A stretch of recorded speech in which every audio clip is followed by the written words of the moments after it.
السلام عليكم ورحمة الله وبركاته. فاسألوا أهل الذكر إن كنتم لا تعلمون بالبينات والزبور. الآية. عن ابن عمر رضي الله تعالى عنه قال رسول الله صلى الله تعالى عليه وسلم بلغوا عني ولو آية وحجشوا بني إسرائيل ولا حرج. رواه البخاري بسند صحيح. رب اشرح لي صدري ويسر لي أمري واحلل عقدة من لساني يفقهوا قولي. ربي أسر ولا تؤسر وتمم بالخير. رب زدني علما رب زدني علما رب زدني علما. সমস্ত প্রশংসার মালিক একমাত্র আল্লাহ রব্বুল আলামিন, যার প্রশংসার ধারা শেষ করা অসম্ভব। সেই আল্লাহ রব্বুল আলামিনের প্রশংসা করার জন্য আমরা আন্তরিকতার সাথে পাঠ করি, আমরা বলি আলহামদুলিল্লাহ। অতঃপর অসংখ্য দরুদ ও সালাম শান্তির ধারা বিবর্ষিত হোক সর্বকালের শ্রেষ্ঠ মুহাম্মদের প্রতি, আমরা বলি আল্লাহুম্মা সাল্লি আলাইহি আল্লাহুম্মা বারিক আলাইহি সাল্লাল্লাহু তাআলা আলাইহি ওয়াসাল্লাম। মেন দরজাটা খুলে রাখতে হবে, এতে মানুষ দেখতে পাবে না, সমস্যা।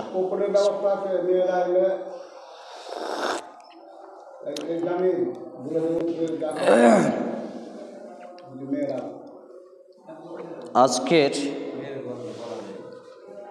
মাসিক আদ-দাওয়াতুল ইসলাহ সভা, আদ-দাওয়াতুল ইসলাহ যার অর্থ হচ্ছে এই দাওয়াতটা বা প্রচারটা হচ্ছে সংশোধনের। এই সংশোধনের প্রচার যেটা শুধুমাত্র কোরআন এবং হাদিস দিয়ে,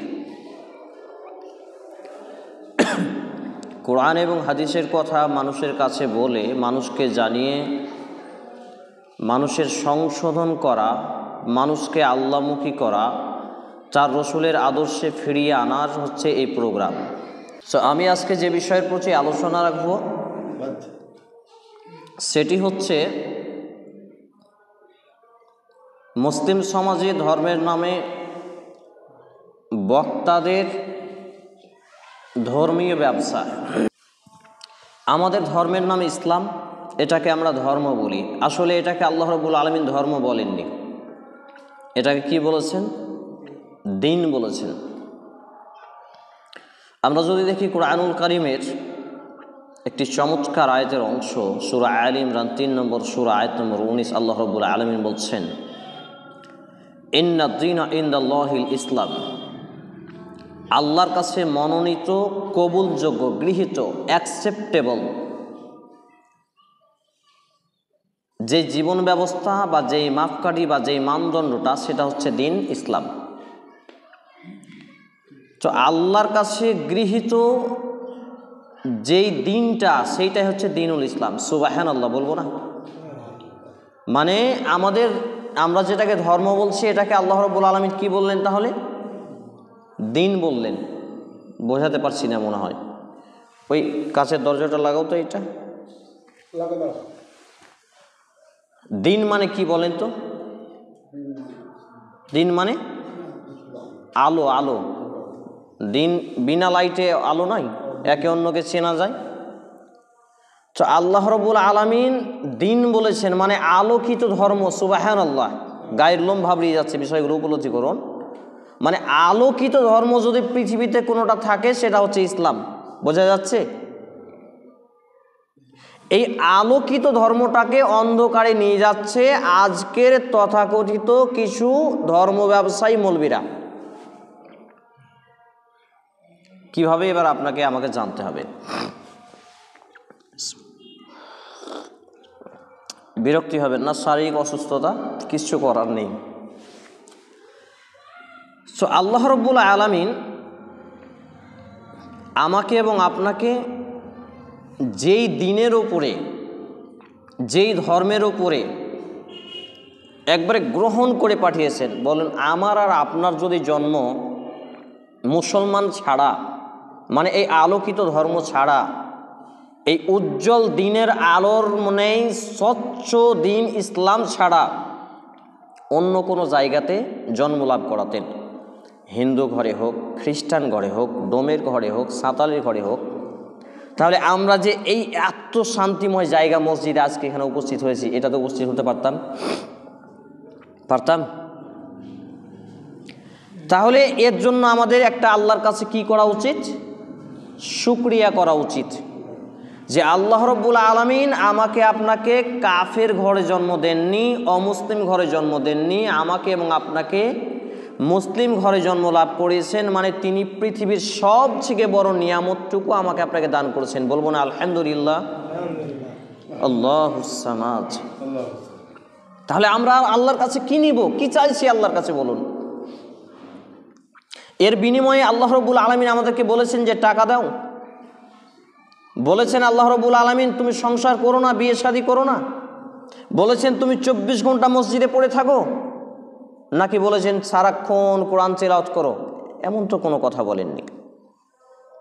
বরঞ্চ তিনি আমাকে কিছু সময় ঘুমাতে বলেছেন, দিনের অংশে আমাকে কাজকর্ম হালাল উপার্জন করে খেতে বলেছেন, আমার রুচিকর বস্তু হালাল জায়েজ বিষয়গুলো সন্ধান করতে বলেছেন, স্বামী স্ত্রীর মধ্যে আনন্দ উপভোগ করতে বলেছেন, পর্যাপ্ত বয়সে বিবাহ শাদী, ছেলে মেয়ে সব নিয়ামত আল্লাহ রাব্বুল আলামিন আমাকে দিয়েছেন, কোনো কিছুতে বঞ্চিত রাখেননি। তাহলে এত কিছু পাওয়ার পরে আমরা আল্লাহর প্রতি অভিযোগ আনি যে আমি এত ভালো, অথচ আল্লাহ আমাকে এটা কেন দিল? আস্তাগফিরুল্লাহ বলি না আমরা? সামান্য একটু অসুখ এলেই, ব্যবসা বাণিজ্যে 10 টাকা লস হলেই, আমার কাজ কামে একটু মান্দা ভাটা পড়লেই, আমার স্ত্রী বিবি বাচ্চার একটু কোনো কিছু বিমারি এলেই আল্লাহ আমাকেই দিল। মানে এটা আমি কি হলাম? তাহলে আল্লাহর নিয়ামতটাকে লাথি মেরে ছুঁড়ে ফেলে দিলাম। বলবো না নাউজুবিল্লাহ? আস্তাগফিরুল্লাহ। তাহলে বোঝা যাচ্ছে যে ধর্মীয় জ্ঞান আমাদের মধ্যে একেবারে নেই, চুল পরিমাণও নেই। আর এইগুলোকে পুঁজি করে, মানে আমাদের মধ্যে যদি ধর্মীয় জ্ঞান না থাকে, যেটা পুঁজি, এইগুলোকে পুঁজি করে আমার মতো কিছু দাড়ি টুপি পাঞ্জাবিওয়ালা লোক এই সাধারণ লোকেদেরকে লুটে পুটে খাচ্ছে সমাজের। যদি ব্যবসা তারা ধর্মীয় নামে ব্যবসা নাই করে, আজকে এই মসজিদে আপনার এখানে কোরআন এবং হাদিসের আলোচনা চলছে, এখানে মসজিদ ভর্তি লোক হলো না কেন? যদি 1 মাস আগে থেকে ঘোষিত।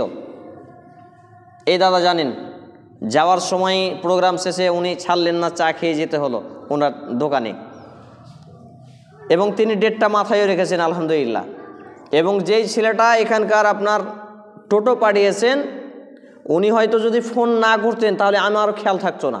মানে এতটাই অসুস্থতার এতে মানে মস্তিষ্ক হয়ে আছে যে আমি ওষুধ নিতে ডাক্তারের বাড়ি বেরোচ্ছিলাম, আর এই ভাই ফোন করেছে যে দাদা আপনি আসছেন তো? আমি পাঞ্জাবি এইসব পরে পায়ে শুধু স্যান্ডেলটা পরছি, আর এই মুহূর্তে ফোন। তাই বললাম ইনশাল্লাহ আসছি। তো ধর্ম ব্যবসা কিভাবে চলছে সেটা আমাকে আর আপনাকে বুঝতে হবে এবং সেখান থেকে সতর্ক হতে হবে।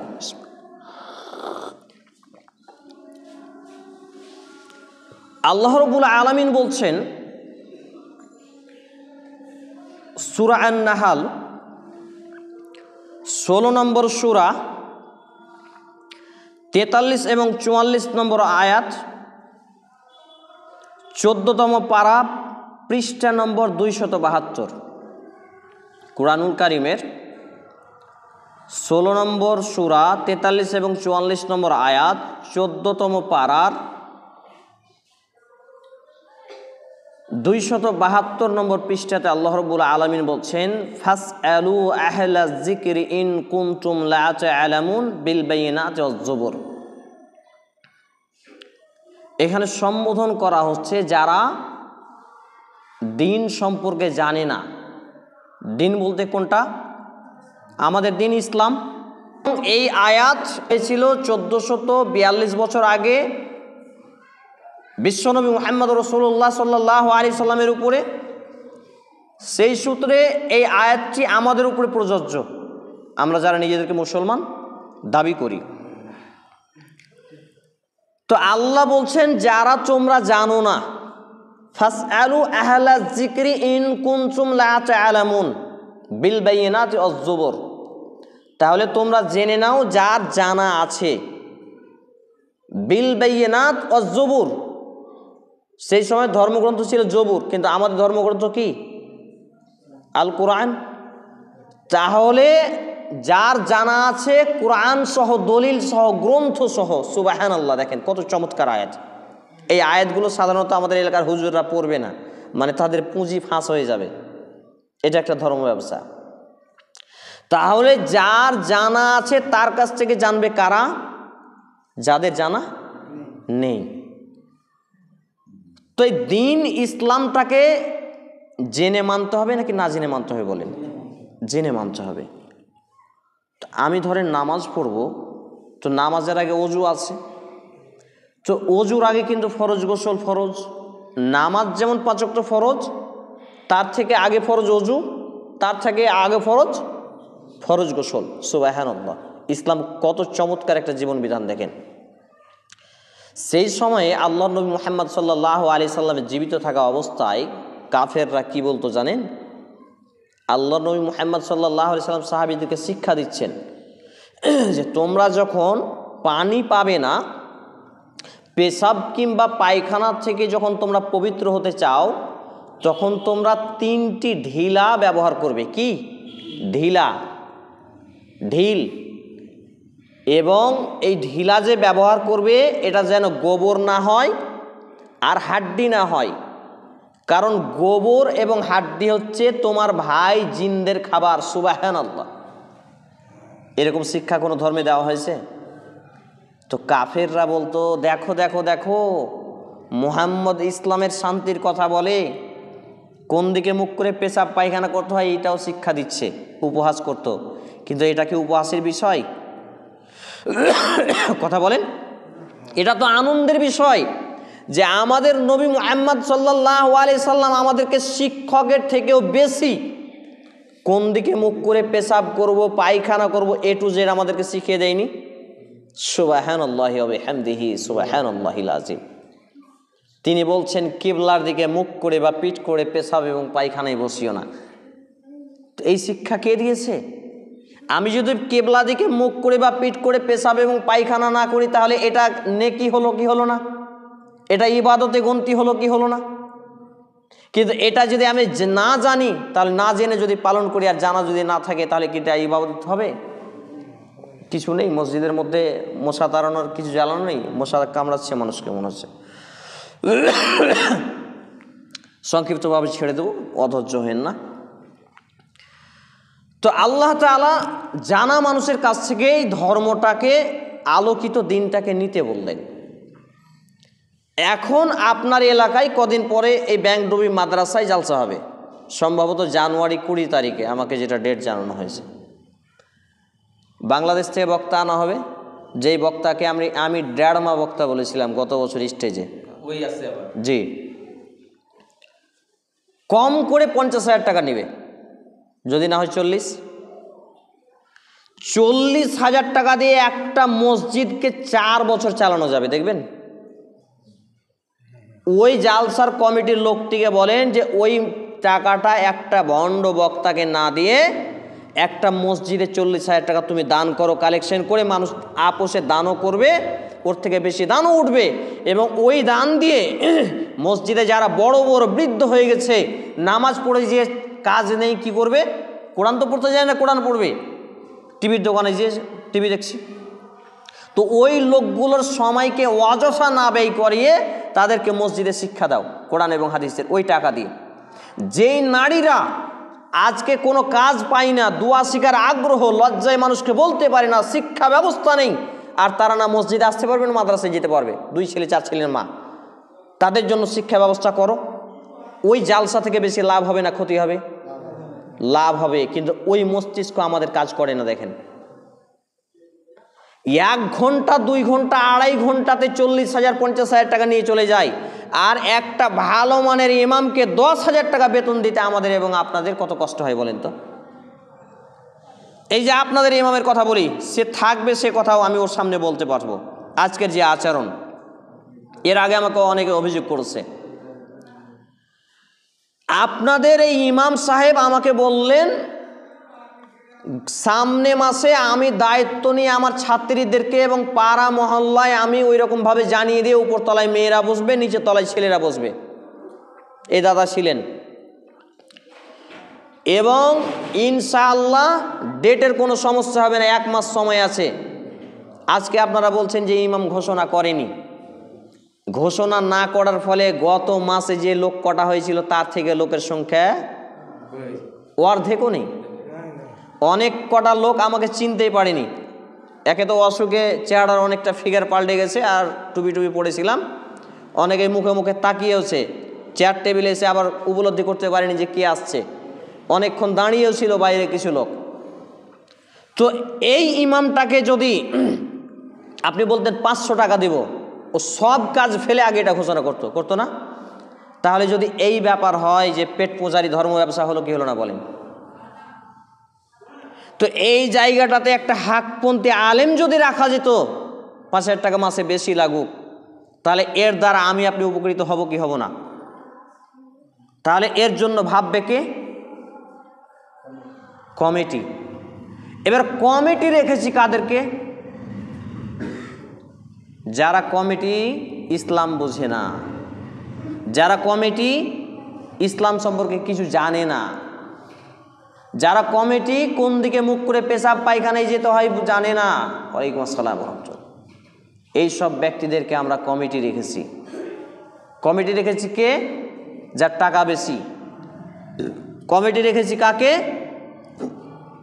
যে একটু গুন্ডা মাস্তান। কি অবস্থা বলেন?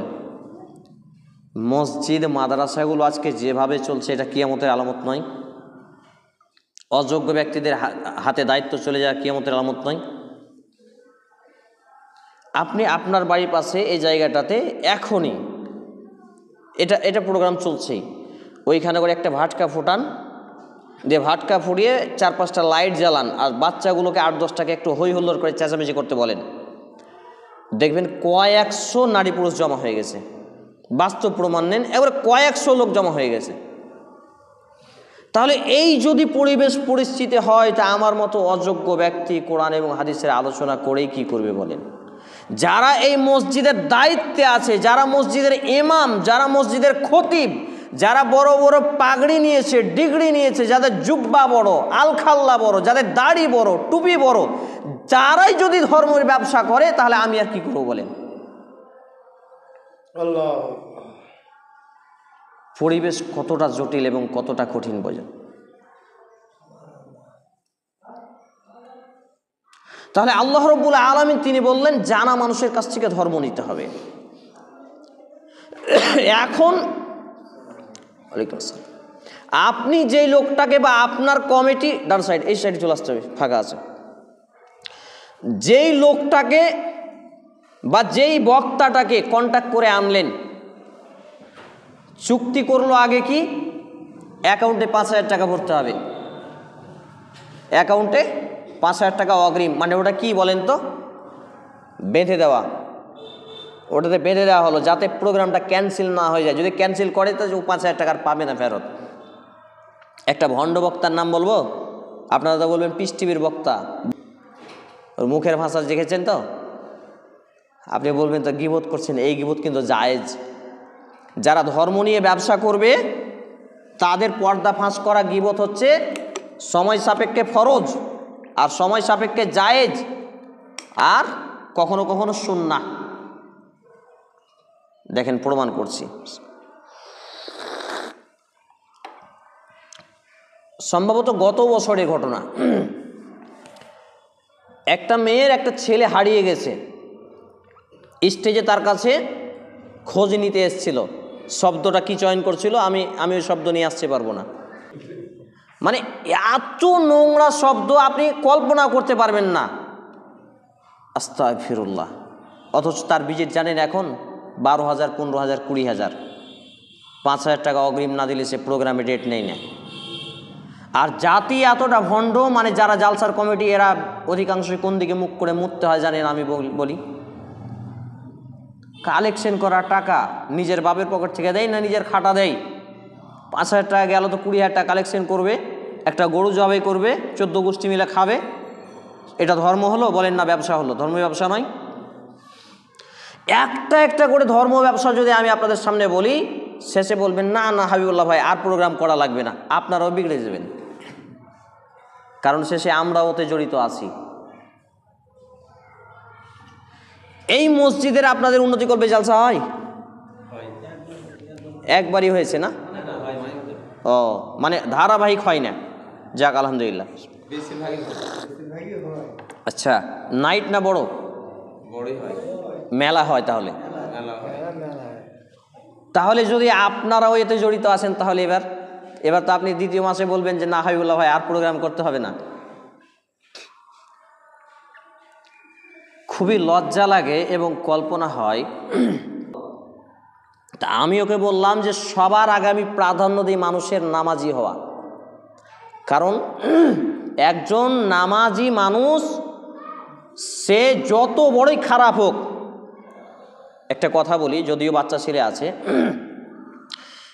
একটা নামাজি যদি সন্ধ্যা রাত থেকে নিয়ে ফজরের আগ পর্যন্ত পতিতালয়ে মানে বেশ্যাখানেই রাত কাটিয়ে আসে, কিন্তু নামাজি, আবার রাত কাটিয়েছে, ফজরের আজান হয়েছে, ফরজ গোসল করে মসজিদে নামাজে হাজির হয়ে গেছে, আর একটা লোক বেনামাজি, ও কোনোদিন পতিতালয় কোন দিকে চিনে না, সব থেকে খারাপ কে বলেন? আপনারা উত্তর দিন দেখি। মাশা আল্লাহ বারাকাল্লাহ ফি হায়াতিকা ওয়া মালিক। বেনামাজি সব থেকে খারাপ, এটা আমার কথা নয়। এবং 20 শতাব্দীর মুহাদ্দিসিন ইকরাম, যারা আলেমের পণ্ডিত সাগর বলা হয়, তারা বলেছেন আল্লাহু আকবার। তাহলে সারা রাত বেশ্যাখানায় যে লোকটা, যে ছেলেটা রাত কাটালো, শুধু নামাজ পড়লো, এই শুধু মানুষের কাছে নয় আল্লাহ এবং আল্লাহ রসুলের কাছে ভালো, তাহলে আমরা কাকে প্রাধান্য দেবো, নামাজিকে না বেনামাজিকে? এই ভাই ব্যবসা করে ইট বালি পাথরের, তো আমাকে বলছে তোমার বন্ধু এত নামাজি তো 10টা টাকা পেলে 10 বার ফোন দেয়, আর আমি বেনামাজির কাছে এই মালটা নিয়েছি 3 মাস হয়ে গেলে একবারও ফোন দিলে না। তাই বললাম এটা তো স্বার্থপরের পরিচয় হলো। তো দুনিয়াটা দেখেন নিজের স্বার্থের জন্য বহাল, তাই নয় কি? তো আমরা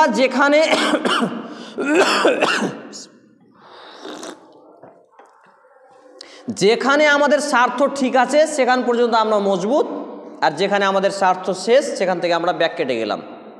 বৃষ্টি যেদিকে হচ্ছে ওইদিকে ছাতা ধরলাম, বৃষ্টির পানি ঘুরে গেল, ছাতা বজিয়ে নিলাম, বাস। আমাকে পরিবর্তন হবে, আমার ছেলে মেয়েকে পরিবর্তন করতে হবে, আমার সমাজকে নিয়ে ভাবতে হবে, এই চেতনা, এই বিবেক, এই মন মানসিকতা আমাদের এখনো তৈরি করতে পারিনি।